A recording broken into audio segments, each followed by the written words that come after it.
नमस्कार, स्वागत है आपका हमारे इस विशेष बुलेटिन में। मैं हूं रेशमा आपके साथ और मेरे साथ हैं मेरी सहयोगी दीपाली। आइए हेडलाइंस पर नजर डालते हैं। कनाडा के बेबुनियाद आरोप पर भारत की खरी। विदेश मंत्रालय ने गृह मंत्री अमित शाह पर कनाडा के बयान पर दिया कड़ा जवाब। कहा, भारत कनाडा संबंधों पर देखने को मिलेंगे गंभीर परिणाम।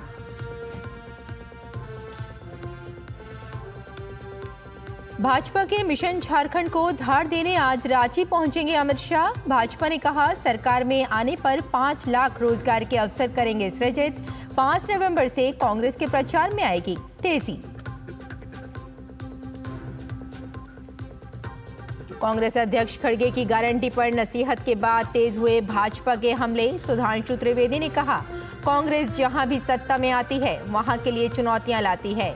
खजाना खाली करने के बाद भी जनता को नहीं मिलता कोई लाभ।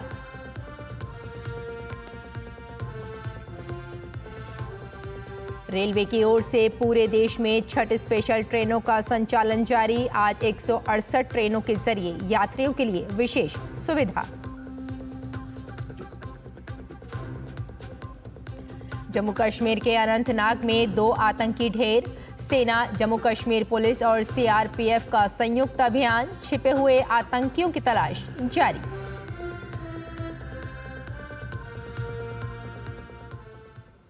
और आइए अब समाचारों पर डालते हैं विस्तार से नजर। कनाडा के मंत्री की ओर से केंद्रीय गृह मंत्री अमित शाह के खिलाफ लगाए गए आरोपों को लेकर भारत ने कड़ी आपत्ति और नाराजगी जताई है। भारत ने कनाडियाई उच्चायोग के प्रतिनिधि को तलब किया है। विदेश मंत्रालय के प्रवक्ता रणधीर जायसवाल ने कहा कि गृह मंत्री पर कैनेडियन मंत्री मॉरिसन की टिप्पणियां बेबुनियाद हैं। उन्होंने कड़ा संदेश देते हुए कहा कि इस तरह की गैर जिम्मेदाराना हरकतों के द्विपक्षीय संबंधों पर गंभीर परिणाम होंगे। हमने कल कनाडा के उच्चायोग यानी दूतावास के प्रतिनिधि को समन किया था। 29 अक्टूबर 2024 को ओटावा में सार्वजनिक सुरक्षा और राष्ट्रीय सुरक्षा पर स्थायी समिति कार्यवाही के संदर्भ में एक राजनयिक नोट उस प्रतिनिधि को सौंपा गया है। उस नोट में बताया गया कि भारत सरकार उप मंत्री डेविड मॉरिसन द्वारा समिति के समक्ष भारत के केंद्रीय गृह मंत्री के बारे में व्यक्त किए गए अनर्गल और निराधार संदर्भों को कड़े से कड़ा विरोध करती है। कनाडा के उच्च अधिकारी भारत को बदनाम करने और अन्य देशों को प्रभावित करने की एक सुविचारित रणनीति के तहत जानबूझकर अंतर्राष्ट्रीय मीडिया को निराधार आक्षेप लीक करते हैं। यह रहस्य उद्घाटन उस दृष्टिकोण की ही पुष्टि करता है जो भारत सरकार लंबे समय से वर्तमान कनाडा सरकार के राजनीतिक एजेंडा और उसके व्यवहार के तौर तरीके के बारे में रखती रही है। इस तरह की गैर जिम्मेदाराना कार्रवाइयों से द्विपक्षीय संबंधों पर गंभीर परिणाम होंगे। विदेश मंत्रालय के प्रवक्ता रणधीर जायसवाल ने जानकारी देते हुए बताया कि कुछ वाणिज्य दूतावास अधिकारियों को हाल ही में कनाडा सरकार की ओर से सूचित किया गया था कि वे अब भी ऑडियो और वीडियो के जरिए निगरानी में हैं और उनकी बातचीत पर भी नजर रखी जा रही है।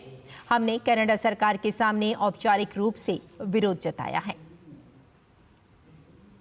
Some of our consular officials were recently informed by the Canadian government that they have been and continued to be under audio and video surveillance. Their communications have also been intercepted. We have formally protested to the Canadian government as we deem these actions to be a flagrant violation of relevant diplomatic and consular conventions.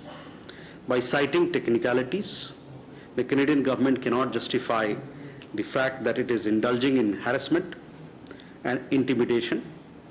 Our diplomatic and consular personnel are already functioning in an environment of extremism and violence.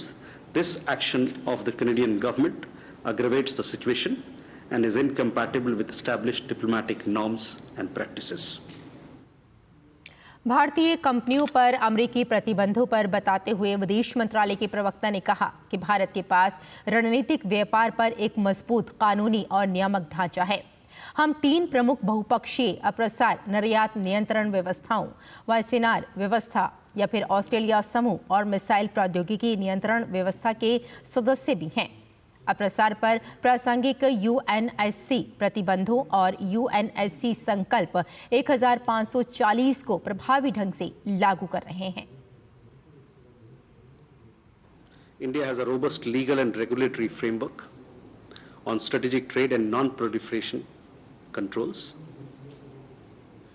We are also a member of 3 key multilateral non-proliferation export control regimes: the Wassenaar Arrangement, the Australia Group, and the Missile Technology Control Regime, and have been effectively implementing relevant UNSC sanctions and UNSC Resolution 1540 on non-proliferation.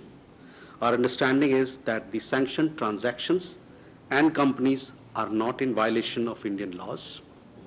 Nevertheless, in keeping with India's established non-proliferation credentials, we are working with all the relevant Indian departments and agencies to sensitize Indian companies on applicable export control provisions, as also inform them on new measures being implemented that could impact Indian companies in certain circumstances.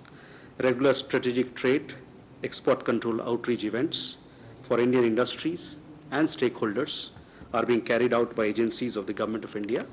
We are also in touch with the US authorities to clarify issues. Congress अध्यक्ष मल्लिकार्जुन खड़गे की guarantee पर नसीहत देने के बाद भाजपा के हमले लगातार तेज होते जा रहे हैं। भाजपा प्रवक्ता सुधांशु त्रिवेदी ने कांग्रेस पर जोरदार हमला बोलते हुए कहा कि कांग्रेस जहां भी सत्ता में आती है वहां के लिए चुनौतियां लाती है। कांग्रेस अपने किसी भी प्रॉमिस को कभी भी फुलफिल नहीं कर पाई, और जब वो सत्ता में आते हैं तो उस प्रदेश के लिए और देश के लिए आर्थिक चुनौतियां लेके आते हैं। हाल ही में उनकी सरकार जिन राज्यों में है उनमें करीब 1.5 साल हो गए। कर्नाटक में आप जाके चेक कर लीजिए, कर्नाटक में 2021-22 में जो इन्वेस्टमेंट था वो 1,63,000 करोड़ था, अब 54,000 करोड़ पे आ गया।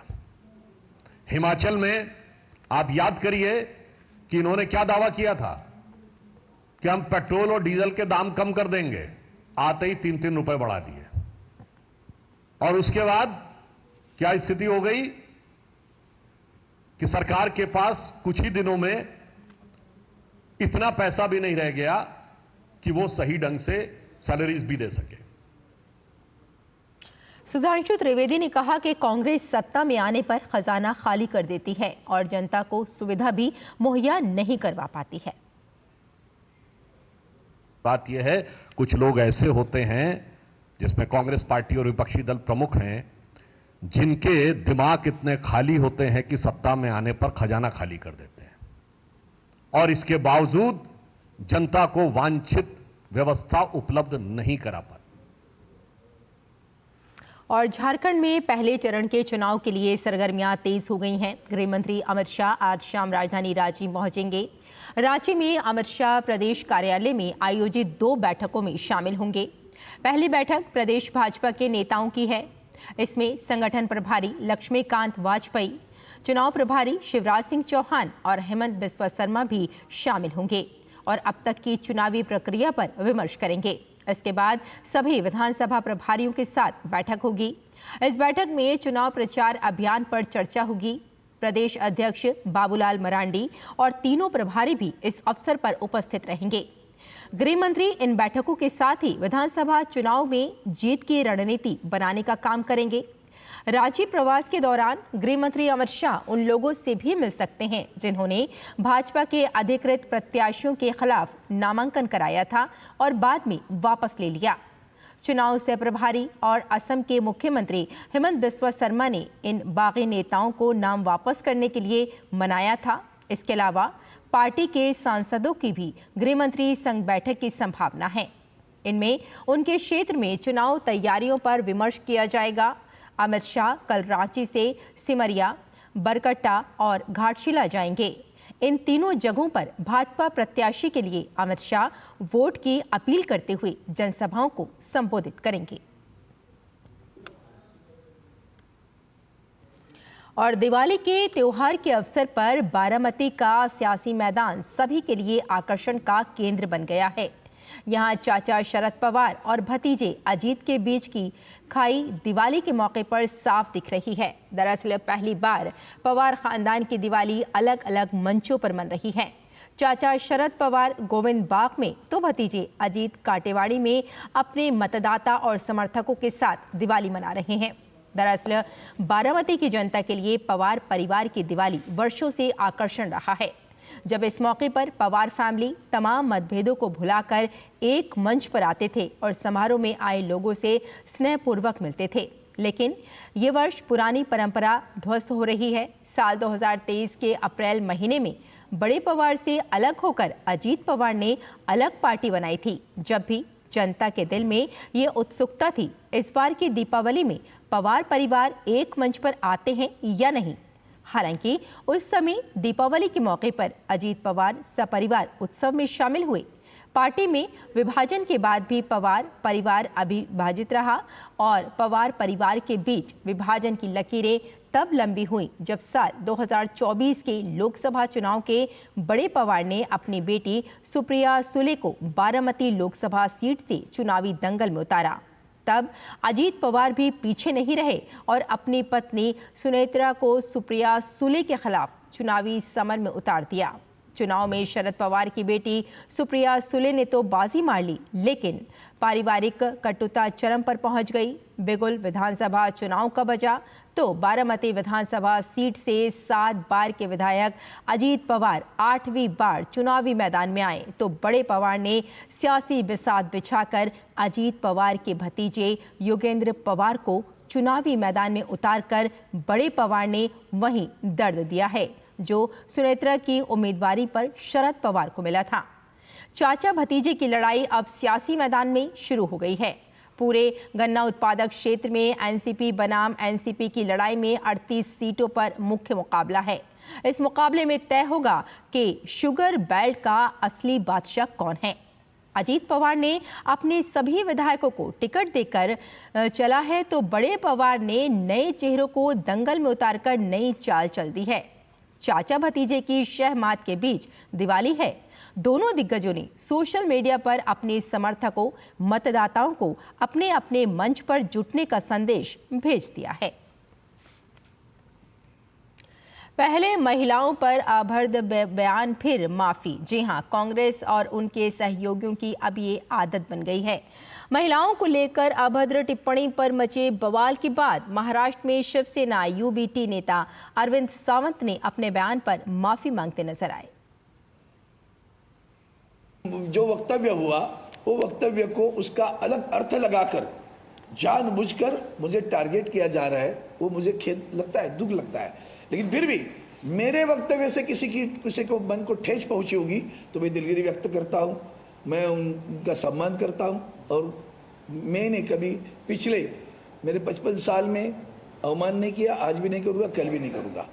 और दूसरी बात, लेकिन जब मैं कर रहा हूँ, मेरे ऊपर गुनाह भी दाखिल हुआ तो मैं अपेक्षा करता हूँ कि देश में महिलाओं के सम्मान में पार्टी वाइज नहीं देखा जा सकता। और यहाँ रुकते हैं एक छोटे से ब्रेक के लिए, जल्द हाजिर होते हैं। आप देखते रहिए डीडी न्यूज़। जब धरती चीर कर निकलता है लोहे का पत्थर और मिलता है मोंगिया के जोश से, फिर तपता है, पिघलता है और बनता है फौलाद। अब होता है सरिया सारी खूबियों के साथ। मोंगिया स्टील, मजबूत देश का मजबूत सरिया।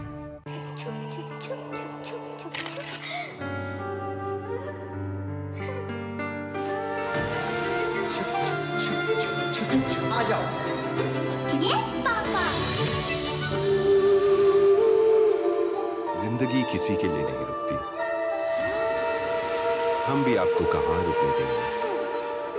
जिंदगी के हर मोड़ पर LIC है तो इंश्योर्ड है। LIC, हर पल आपके साथ। ब्रेक के बाद एक बार फिर आपका स्वागत है। आइए आगे बढ़ते हैं। बांग्लादेश में सनातन जागरण मंच ने शुक्रवार को चटगांव में एक विशाल रैली आयोजित की, जिसमें international society for Krishna consciousness ISKCON के चिन्मय कृष्णदास ब्रह्मचारी सहित 19 लोगों के खिलाफ दायर झूठे मामले को वापस लेने की मांग की गई। मंच ने 2 दिन का अल्टीमेटम जारी किया और चेतावनी दी कि अगर सोमवार तक मामला वापस नहीं लिया गया तो सिलसिलेवार विरोध प्रदर्शन शुरू किए जाएंगे। चिन्मय कृष्णदास बांग्लादेश में हिंदुओं और अन्य अल्पसंख्यकों के अधिकारों की वकालत करने वाले मंच सनातन जागरण मंच के प्रवक्ता हैं। शुक्रवार को विभिन्न बाधाओं को पार करते हुए हजारों हिंदू अपनी 8 सूत्री मांग को दोहराते हुए दोपहर में चटगांव के चेरगी पहाड़ इलाके में सनातन जागरण मंच द्वारा आयोजित विरोध रैली में शामिल हुए। रैली को संबोधित करते हुए सनातन जागरण मंच के आयोजकों में से एक गौरांग दास ब्रह्मचारी ने कहा कि वे झूठे मामले को वापस लेने के लिए बांग्लादेश की अंतरिम सरकार के प्रमुख प्रोफेसर मोहम्मद यूनुस को एक ज्ञापन सौंपेंगे और यदि ऐसा नहीं होता है तो वे देश भर में आगे के कार्यक्रम की घोषणा करेंगे। उन्होंने ये भी आरोप लगाया कि पुलिस ने लोगों को शांतिपूर्ण रैली में शामिल होने से रोका। इस संबंध में चटगांव मेट्रोपॉलिटन पुलिस ने डिप्टी कमिश्नर दक्षिण लियाकत अली खान ने कहा कि रैली न करने का प्रशासनिक निर्देश था, लेकिन लोगों ने इनकी अवहेलना की। गौरांग दास ब्रह्मचारी ने कहा कि उन्हें जेल भेजने की धमकी दी जा रही है, लेकिन उन्हें अपनी 8 सूत्री मांगे माननी होंगी। इससे पहले बुधवार रात चटगांव के निवासी और BNP कार्यकर्ता फिरोज खान ने पिछले सप्ताह स्वतंत्र स्मारक के ऊपर बांग्लादेश के राष्ट्रीय ध्वज के ऊपर भगवा झंडा फहराने के आरोप में चिन्मय कृष्णदास ब्रह्मचारी और 18 अन्य के खिलाफ देशद्रोह का मामला दर्ज कराया था। मीडिया रिपोर्ट्स के मुताबिक बांग्लादेश में अल्पसंख्यक अधिकारों और सुरक्षा की मांग को लेकर सनातन जागरण मंच ने 25 अक्टूबर को चटगांव के ऐतिहासिक लाल दिघी मैदान में एक विशाल रैली का आयोजन किया था। रैली के दौरान कुछ अज्ञात लोगों ने कथित तौर पर स्वतंत्र स्मारक के ऊपर गेरुआ झंडा लटका दिया था।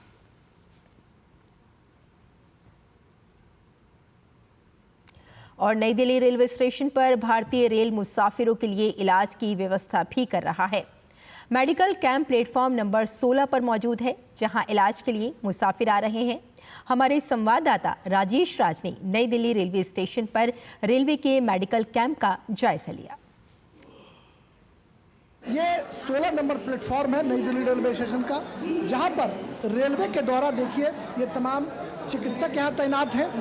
दवाइयाँ हैं, ब्लड प्रेशर की मशीनें हैं, थर्मामीटर हैं, तमाम तरह की जो दवाएं हैं जो फर्स्ट एड के लिए उपलब्ध होती हैं वो रखी गई हैं। और देखिए एक युवा हैं, वो भी यहाँ पर इलाज कराने के लिए पहुँचे हैं। हम डॉक्टर साहब से बात करेंगे। डॉक्टर साहब, क्या नाम है आपका? गौरव शर्मा। गौरव जी, आप कई दिनों से यहाँ पर आप कैंप लगा रहे हैं। किस तरीके का मुसाफिरों के लिए किस तरीके की ये सुविधा है, मेडिकल सुविधा आप प्रदान कर रहे हैं? कितना राहत जो है इससे मरीजों को मिल रहा है? हमारे पास डेली कम से कम 50 पेशेंट का हम उनको अटेंड कर रहे हैं। कोई पेशेंट ऐसा क्रिटिकल पेशेंट है उसको हम रेफ़र नियर बाई जो भी हॉस्पिटल हैं उनको वहाँ रेफ़र भी कर रहे हैं। युवा मुसाफिर हैं जिनके हाथ जो हैं कि क्या हुआ आपको? कुछ कीड़ा ने काट दिया था। ट्रेन से आप सफर कर रही हैं? हम लोग राजधानी, डिब्रूगढ़ राजधानी। आप ट्रेन में सफर कर रही हो, अगर आपको ये दिक्कत थी तो आपको बाहर जाना पड़ता, लेकिन प्लेटफॉर्म पर आपको इलाज मिल गया। रेलवे की इस सुविधा को कैसे देखती हैं? अच्छा लगा हमको। टाइम मैनेजमेंट हुआ, बाहर जाना नहीं पड़ा और यहीं पे मिल गया, इसलिए अच्छा लगा।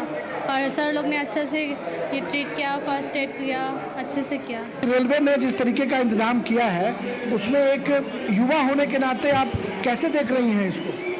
ये अच्छी बात है, बाहर जाके हम लोग को मतलब बाहर जाके फार्मेसी वगैरह ढूंढने की जरूरत नहीं पड़ी और हमें स्टेशन पे ही मिल गई, अच्छी बात है और ऐसा हर जगह होना चाहिए। देखिए, ये मेडिकल सुविधा के बारे में कहा जाता है कि ये अकस्मात सेवा है और किसी को भी ज़रूरत पड़ सकती है, और जिस तरीके से यहाँ पर रेलवे के द्वारा मेडिकल सुविधा उपलब्ध कराई गई है, ऐसे वक्त में जब लाखों लोग अपने गंतव्य तक पहुँचने के लिए जद्दोजहद करने में जुटे हुए हैं, ऐसे में यह मेडिकल सुविधा नई दिल्ली रेलवे स्टेशन के प्लेटफॉर्म नंबर 16 पर ये उपलब्ध है। जो कोई मुसाफिर यहाँ पर आए, जिनको आवश्यकता हो, वो ट्रेन से आकर के उतर के या प्लेटफॉर्म पर चढ़ते वक्त वो आकर यहाँ मेडिकल सुविधा प्राप्त कर सकते हैं और अपनी जो उनकी दिक्कतें हैं उसको सहूलियत में तब्दील कर सकते हैं।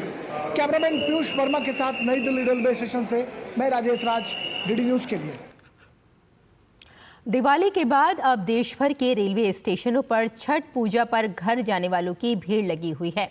इसी क्रम में हमारी संवाददाता ने लखनऊ के चारबाग स्टेशन पर यात्रियों की सुविधाओं और सुरक्षा का जायजा लिया। उन्होंने और अधिक जानकारी के लिए बात की लखनऊ मंडल के DRM से। छठ पूजा को लेकर रेलवे प्रशासन ने कमर कस ली है। इस समय हमारे साथ मौजूद हैं DRM railway Lucknow. Sir, Chhath Puja को लेकर तमाम तैयारियां की जा रही हैं, जैसा कि हमने देखा भी चारबाग रेलवे स्टेशन पे क्या कुछ तैयारियां हैं, लेकिन सर लगभग 40 से 50 ट्रेनें बढ़ी हैं, तो तमाम कर्मचारी हैं, उनको भी देखना पड़ेगा, कैसे मैनेज कर रहे हैं? देखिए, ये मैं कहूँगा कि जो हमारे लखनऊ मंडल के कर्मचारी हैं बहुत ही श्रद्धा के साथ काम कर रहे हैं और बहुत कोऑपरेट कर रहे हैं। जो हमारी नॉर्मली जो सिक या लीव वाली परसेंटेज 7 से 8% होती है, अभी 2% पे चल रही है। यात्री जो है काफ़ी लंबा सफ़र करके आते हैं, तो सरकार द्वारा कुछ खाने पीने की व्यवस्था की गई है, कुछ ऐसा कुछ अरेंजमेंट है? देखिए, फ्री में तो नहीं है, बट ये है कि हर स्टेशन पे जनता खाना मिल रहा है और ख़ासकर जहाँ GS कोचेज़ हैं वहाँ पे हम लोग ने इंश्योर किया है कि जनता खाना अवेलेबल हो और उस पर साइनेज हो कि लोग ले सकें। और इसके अलावा जो है बाकी IRCTC ने अरेंजमेंट्स कर रखे हैं। सर, सुरक्षा की बात होती है तो चारबाग स्टेशन बताया जाता है CCTV कैमरों से लैस है, कैसे उसको ऑपरेट करना है? यहाँ पे हमारा कंट्रोल रूम है, ऐसे ही हमारा बनारस, अयोध्या हर जगह है, और वहाँ पे रेगुलर राउंड द क्लॉक 3 से 4 जो RPF के सिपाही हैं जो ट्रेंड हैं प्रॉपर तरीके से, वो उसको मैन करते हैं। यदि वो कोई भी संदिग्ध चीज़ देखते हैं, वॉकी टॉकी के माध्यम से हर प्लेटफॉर्म पे जो हमारे RPF वाले हैं उनको खबर करते हैं, ताकि अगर कोई संदिग्ध अपराधी है या कोई भी है ऐसा, उसको पकड़ सकें। प्लस अगर किसी को हेल्प की भी ज़रूरत है, वो देखते हैं कि कहीं भीड़ बढ़ गई है या हेल्प की ज़रूरत है, तो इमीडिएटली इन्फॉर्म करते हैं कमर्शियल और RPF को, और वहाँ उस स्पॉट पे जाके हमारे जो कर्मचारी हैं वो अटेंड करते हैं। बिल्कुल, देखिए, साफ अगर बात करें तो कहीं ना कहीं रेलवे जो है यात्रियों की सुविधा के लिए तत्पर है, चाहे वो सुरक्षा की दृष्टि हो, चाहे उनके खान पान की हो, या उनके बेहतर यात्रा को दिखाते हुए हर तरह की तैयारी कर रखी है। कैमरा सनी के साथ अभिषेक त्रिपाठी, DD न्यूज़ लखनऊ। और उत्तर महाराष्ट्र में हमेशा से ही चुनावों से पहले राजनीतिक हलचल देखने को मिलती रही है। इस बार कैसे समीकरण यहां बनते दिख रहे हैं, आइए देखते हैं हमारी संवाददाता की ये ग्राउंड रिपोर्ट। महाराष्ट्र विधानसभा चुनाव में सभी पार्टियां उत्तर महाराष्ट्र पर कड़ी नजर रख रही हैं। माना जा रहा है कि कृषि मुद्दों के अलावा मराठा आरक्षण इस क्षेत्र में एजेंडे पर हावी रहेगा।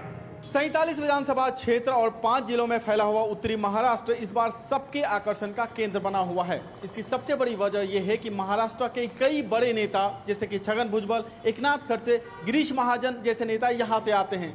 लेकिन जिस तरीके से वोटों का फ्रेगमेंटेशन यहाँ पर बड़े पैमाने पर हुआ है और जिस तरीके की एंटी इनकम्बेंसी यहाँ पर देखी जा रही है, सारे के सारे नेता जो कि इस बार चुनाव लड़ रहे हैं काफी आशंकित दिख रहे हैं।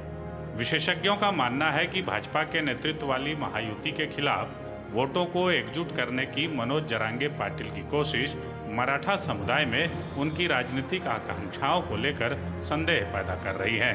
पाटिल ने मराठा, दलित और मुसलमानों के गठबंधन की घोषणा की है और हाल ही में कुछ विवादास्पद मुस्लिम नेताओं से मुलाकात भी की है।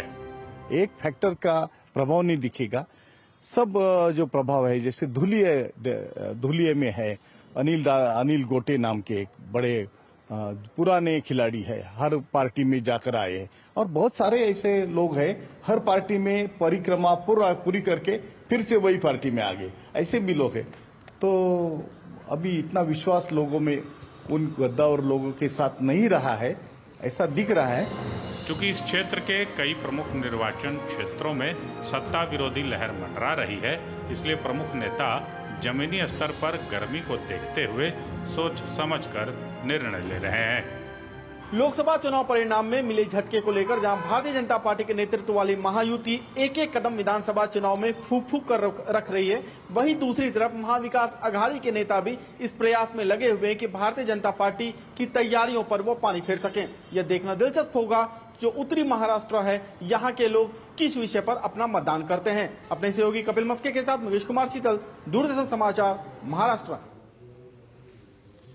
तो हमारे इस विशेष बुलेटिन में फिलहाल इतना ही। मुझे और मेरी सहयोगी दीपाली को यहीं अनुमति दें। नमस्कार।